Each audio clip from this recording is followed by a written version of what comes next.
Everybody, it is 9 a.m. Thanks for clicking on WGRZ Plus for our Daybreak Plus streaming newscast.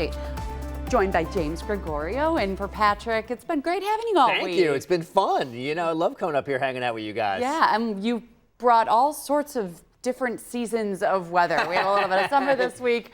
We had a little winter this week. Record-breaking highs. Record-breaking highs. And today's a pretty average spring day. How about that? Very nice. Average, low-key, normal, and uneventful in Western New York in March is fairly rare, too. Right. So, especially, this time of March. Yeah, the sunshine, though, is glorious. I mean, even though it's not particularly warm outside, just kind of soak in the sun today. Get a little vitamin D, right? Yeah. A little recharge. Yeah, it does wonders, for sure. It does. Yeah. But it could be warmer. It certainly could. And next week is looking pretty cold, too. And kind of meh. Yeah, not as sunny and lovely as today. And with a couple days with high temperatures in the 30s next week. So, yeah, that's rough. That's kind of rough, right? Like, you're over it by this point. Yeah, but I think a lot of people will be staying inside and watching college hoops anyway, and some March Madness. So find some indoor things to do next week. Exactly. Folks. Or, hey, maybe just go to work. How about that? Yeah, that doesn't sound like very much fun either. I know. So your choices are not great weather or go to work. Right, exactly. Win-win.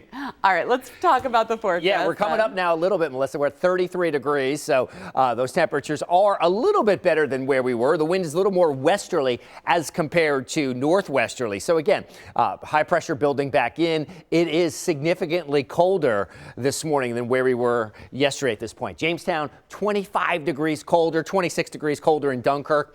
Current temperatures, that leaves us with numbers from 25 in Olean, Bradford at 28, Wellsville at about 26. So again, you still need to bundle up this morning. Thankfully, we're watching one storm system moving on out, producing some rains and some snows in Vermont and New Hampshire. None of that in Western New York. In fact, none of it really in central New York and almost in the Capital District. A couple snow showers here zipping over higher elevation, let's say from Binghamton on the 81. A little further southward past the southern tier Welcome Center and in towards Scranton and northeastern PA. All right, so here's the story as we head in towards your future look here. 2:30, 3 o'clock, shaping up great. No issues whatsoever. We've got more of a southwesterly wind eventually developing tonight, and that will help propel some warmer air in here, and temperatures will actually rise overnight. That, coupled with increasing clouds, will sort of cap that warm air and prevent it from escaping back into the atmosphere. And that means that temperatures start out tomorrow morning pretty nicely. However, we get the rain in here tomorrow morning as well, so there's nothing nice about that. But we're not talking about a lot of rain. It's really a 1/10 of an inch or less. Hamburg, 7/100ths of an inch. Buffalo here, 4/100ths of an inch. So really, really minimal amounts, just enough to make it an ugly day, to give us a few more showers and perhaps prevent us from getting done some stuff outside. All right, Buffalo rain shower chances aside from tomorrow. Sunday's a good looking day, but Monday it's game back on Monday in towards Tuesday as well, where those showers start to tick up. High temperatures next few days, and yeah, here it is. Not looking overly epic, that's for sure. As we head into Monday, one of the warmer days at 46. Tuesday, we've got a high temperature of about 38 degrees. Your forecast here for today looks like this. 44 going to do it after a cold start. A nice seasonable day, and temperatures very average. Tonight, 40, partly cloudy, but temperatures are going to start to rise. Partly to mostly cloudy, particularly by daybreak. And a look at that 7-day forecast shapes up like this. Your Saturday, we've got high temperatures here in the lower 40s. Not bad here, but we do have some rain eventually moving on in here. And as we move in towards Sunday, I'm taking the circuitous route around. It's like, dodge the cameras. Hey, here he is. That word, circuitous. How about that, right? That's like, I feel like that's half my Jimmy G story, circuitous. Yeah. Okay, so that's an interesting forecast for next week, and we've got Bisons baseball starting. The opening day is next Friday, so that's not on the 7-day yet, but we'll be looking to that, and at least there won't be snow on the ground. So I mean, I don't think so, but never say never, right? Right. So in these seasons, I like to say that there's 4 seasons in Western New York. We have almost winter, winter, still winter, right, and pothole season. Don't forget the mud season too, which kind of coincides probably with pothole season as well. It certainly does. And take a look at this pothole. This video is really remarkable. A bad day for this driver caught on camera. Yes, this is South Elmwood Detail in Buffalo shared this video on social media the moment that pickup truck got stuck in that pothole, which is really kind of like a sinkhole. You see it open up. Crazy. And then it opened up just minutes before that truck plowed right into it, and the truck got stuck in that pothole. This is what it looked like this morning. We sent our photographer, James Connerton, out to see what was going on, and they covered it with a slab of wood. They put cones around it. It was, by the way, at West Tupper and South Elmwood, so kind of Allentown, downtown Buffalo area. So try to avoid it, but at least it's blocked off, and there will likely be crews out there filling that pothole today. But if you do have a pothole in the city that you want to report, you can dial 311 in the city. Anywhere else in the county, in Erie County, they suggest that you go onto social media and let them know on Facebook or X where you see a really bad pothole, so the crews will get out there. Yeah, that was unbelievable. I mean, that's a pickup truck. I mean, it's not like a Honda Civic or something. Right. I mean, it's a big vehicle, and I feel like the bumper almost, slammed against the roadway. So, it was a lot. Potholes are really costly to drivers here in Western New York, and so it's unfortunate that you got to deal with the insurance companies, and car insurance is going through the roof anyway. And so having to file a claim for something that's not even your fault is really frustrating. That is. Yeah. Yeah, been there. Yeah. Also this morning, just when you thought that the Sabres season couldn't get any worse, in last night's loss to the Utah Hockey Club, the team ended up actually scoring on themselves in the third period. We can't actually show you the moment because of digital video rights, but it might be better that way anyway. You don't want to see it. Basically, a bad pass from Tage Thompson to Rasmus Dahlin. The puck ricocheted off the boards, and it ended up going into the Sabres' empty net in the third period. Right now, the Sabres are dead last in the conference.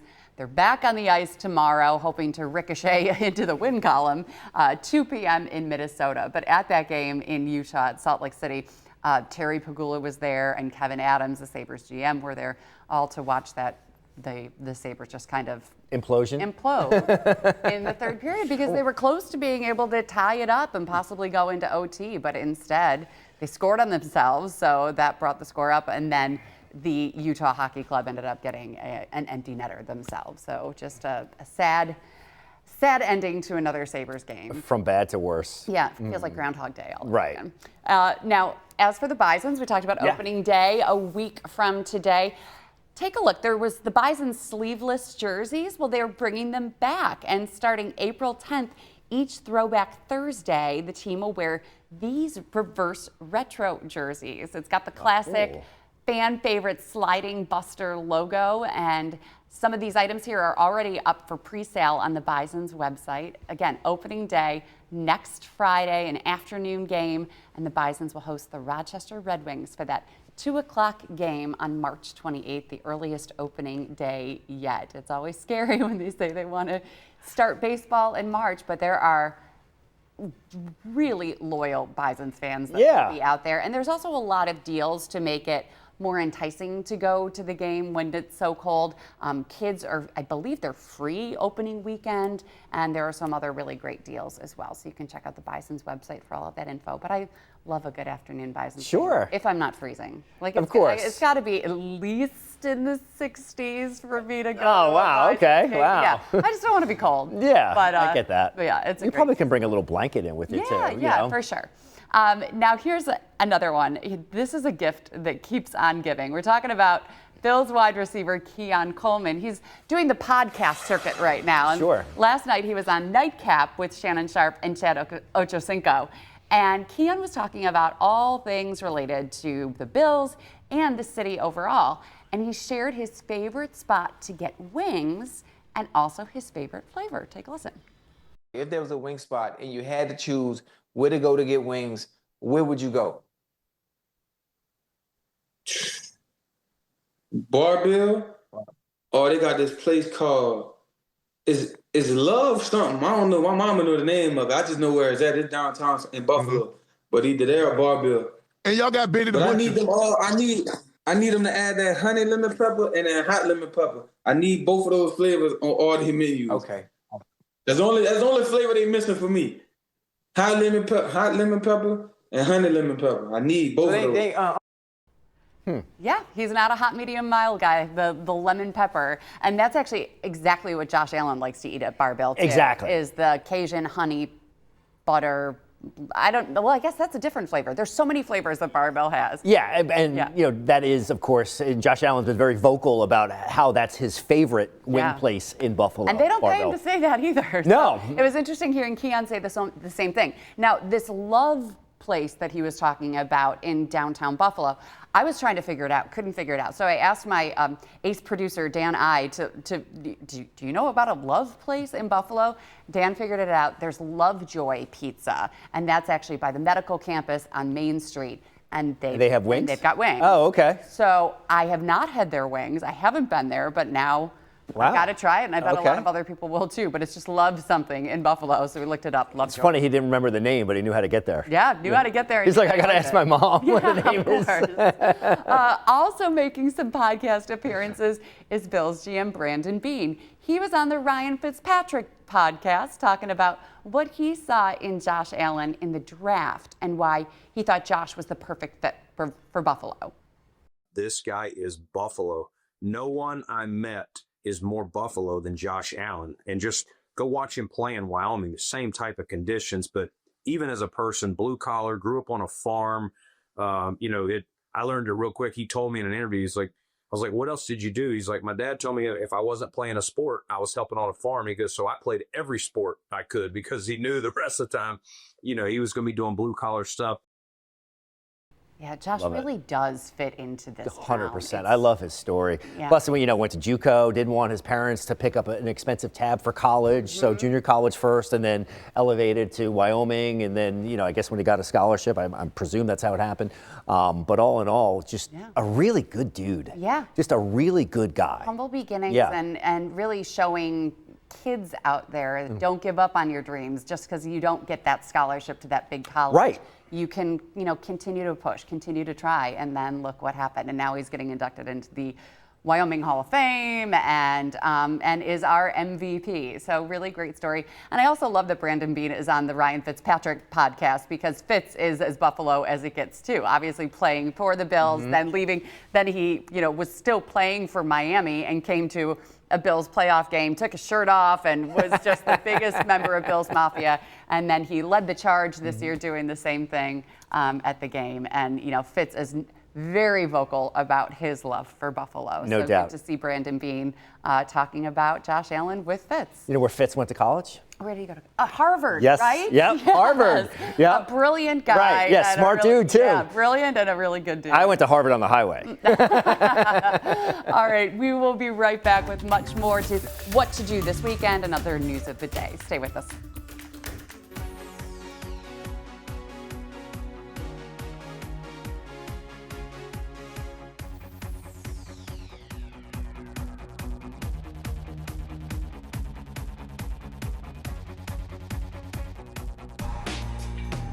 All right, it is March Madness time, and hopefully some of your brackets haven't been busted. No major upsets yet, just McNeese knocking off Clemson and then Drake upsetting Missouri. Those did not help my brackets High Point's out. I kind of wanted to see High Point go a little further, but, oh well. But no major, 16s upsetting the ones or anything. But even people like me who really do not follow college basketball that closely do brackets. And the tradition of betting on college basketball brackets, some are wondering, how did it really start? NBC News' Sam Brock is finding out where it all began. Modern day March Madness might be a national phenomenon now. But what if the birthplace of betting on brackets was actually an unassuming Irish pub on New York's Staten Island? He started this in '76. He dedicated his life to Jody's. As Terrence Haggerty tells it, his father founded Jody's Club Forest and immediately had a watershed idea, picking the final 4 teams and the champs with an entry fee of $10 per bracket. I'm not going to tell you, it's official that we were the ones who started. My father just started a pool, and it just grew and grew, and the popularity of it was just astronomical. What would Forest Avenue look like at the height of the tournament? Total gridlock. Total gridlock. It was crazy. Like, you could not get up Forest Avenue. That first year in 1977, Haggerty says it was 88 entrants with a pool of $880. Jimmy Steinhilber was part of that first pool, and for many years to come. It was the thing to do on Staten Island. I mean, if you were a sports fan, you were in Jody's pool, and if you weren't, then you weren't a sports fan. That's pretty much what it was. The winnings ultimately hitting hundreds of thousands of dollars, all in cash. My living room and my dining room had a long table, and they were just older, my mother's friends, and they were the ones inputting the picks. Wait, you had a whole workforce that was basically family and friends. Family and friends. In I'm picturing some dark room with a whole bunch of tables, and you've just got mounds and mounds of mounds brackets. of papers. Yeah, it was really crazy. The breaking point came in 2006 when $1.6 million in winnings prompted a visit from the IRS, which had a facility 2 blocks away. One of the wildest parts about all of this, there was an IRS office in this building on the 2nd floor. But it was not the gridlock cars or the throngs of people on the street here that blew the cover. The gentleman who won in 06 claimed that he won on his taxes. So that was it. Jig was up at that point. Jig was up. The unforgettable ride, coinciding with a potentially equally historic tournament jolt hundreds of miles to the south. From 1978 to basically the early 2000s, my dad ran a pool every year. Where Damon Stinson says his dad, Bob, came up with the idea for creating individual brackets in the 70s, inspired by a recreational softball league. He decided, you know what, why don't we do this for the NCAA basketball tournament? That effort transforming into Bob's Jackpot, with thousands coming in using the bracket-style format we still fill out today. We really love college basketball, and we love sports, and we're not afraid to make a wager or two along the way. Tennessee feels frisky to me. Wherever and however the roots sprouted. All right, who do you have in the finals? I have St. John's will play Duke. The impact of what happened here will always be cherished like a buzzer beater for the ages. Sam Brock, NBC News. That is fascinating. Yeah. I love hearing about the beginning of the bracket. Now, according to a report from the Action Network, March Madness could potentially cost the U.S. economy up to $20 billion in lost productivity because people are calling out yesterday and today in order to stay home and watch those noon games and perhaps not doing as much work at work as they've got the games up on TV, streaming them, checking the brackets. A lot of people just really, millions and millions of people hooked onto March Madness. Yeah, it's fun. It's fun. It truly is, especially when you have the smaller schools, that just come out of nowhere, and some of the schools you've never heard of. Right. And then make these epic runs. First it was the Gonzagas and, Ball States and all of that, and then now you have Drake. I've never heard of Drake. Right. And McNeese. McNeese, who's heard of them? Right. And then who knows? Who knows how far they go? Unless they're out already, I don't know. Yeah, no, McNeese actually won. Yeah. But yeah, you kind of cheer for the underdog.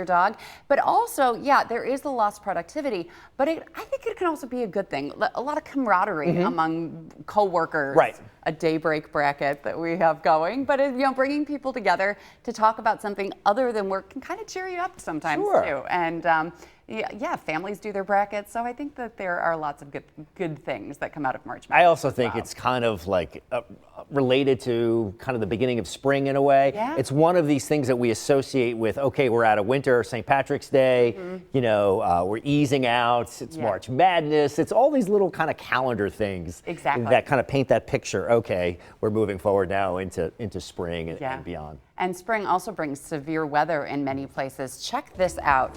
Severe weather hit several states last weekend, including Tennessee. This video is crazy. It was recorded on March 15th, and it shows the moment that lightning struck a tree in someone's yard in Nashville. And according to the National Weather Service, Nashville recorded 3.57 inches of rain in just one day, which broke a 150-year-old record. There were some wild storms last week throughout the country, James. Yeah, we're going to go do a little weather around here. So walk with me as we head over to the weather wall as I do my little circuitous dance around some cameras. And hey, there I am back on camera 5. All right, so we're talking about temperatures, 33 degrees starting out here this morning. Not as cold as it was. It's still not great. It's still cold, but we got down into the 20s. We have a 24-hour temperature change here. Dunkirk, 26 degrees colder now than where we were yesterday. We're 25 degrees colder in Jamestown. Bradford, 31 degrees colder. So again, the chill is definitely here. But we're going to warm it up. Dunkirk at 32, Buffalo at 33. We're not warming quite yet. It's going to take a couple hours to see those temperatures prop up at least into the upper 30s to near 40. So Buffalo looking good here. Western New York shaping up great. Toronto, Grand Island, Niagara Falls, all shaping up nicely. All right, future look here. We stay this way throughout the day, so there's really nothing to worry about. So we're really looking fantastic. We get into a little more of a southwestern wind as we head in towards this evening.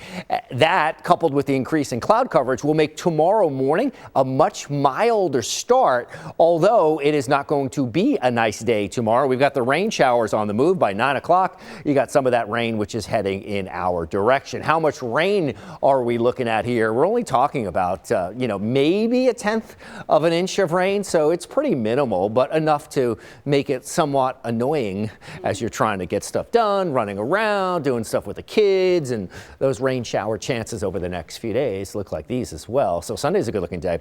Monday, not really. So awesome. Return back to work and school, and we have another kind of dreary day with rain shower chances. Yeah, some usable time this weekend. Yeah, definitely. Sunday's great. Okay. Sunday looks awesome. Great. And there are a lot of different things going on across Western New York this weekend. We want to run through them with you.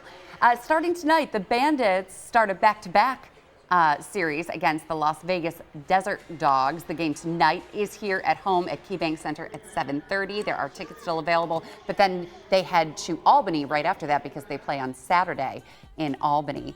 And a trio of 90s and early 2000s icons coming to Buffalo this weekend. Mary J. Blige is bringing her For My Fans tour to KeyBank Center tomorrow. So yeah, Mary J. Blige will be there, and Neo and Mario are her opening acts. Tickets are still available with prices going as low as $59 for that concert.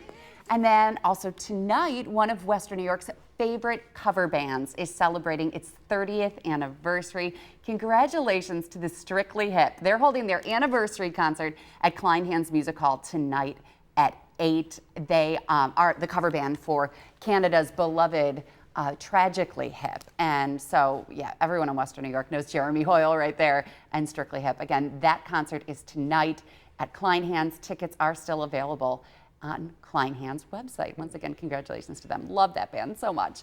Also happening today, over 250 artisans will be at this year's Springtime in the Country event at the Hamburg Fairgrounds, featuring everything from home and garden products to gourmet food, wine, lots of crafts. The event goes from 4 to 9 tonight at the Fairgrounds and then continues on through the weekend. Fairgrounds are going to be busy because there's also Mother Time Marketplace. That's a consignment shop, the largest family consignment event, they like to say. At Mother Time Marketplace, you can check out great deals on things like baby gear, kids' clothing, and toys, all gently used, thousands of gently used items. So an affordable way to get some new stuff for the kids. The event goes from 10 a.m. until 7 p.m. today at the Ag Grange building, and it also runs through the weekend as well. So I am excited to head to the Bandits game. If you see me and Elliot today, make sure you say hi at the Bandits game. We're going to try to get a fish fry because it's Friday. We've got our fish fry map up on WGRZ.com/fish fry, where you can check out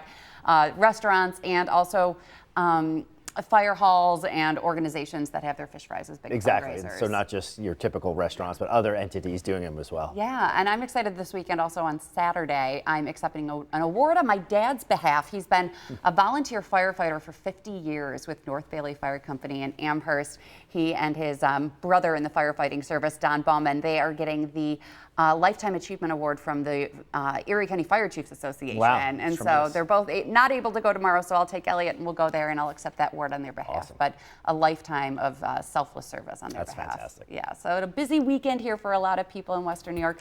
Thank you for joining us all week long on Daybreak and here on our streaming newscast. James, it's been great having you. Thanks, great to be here. Always great to be here. Bye, everybody. Have a great day.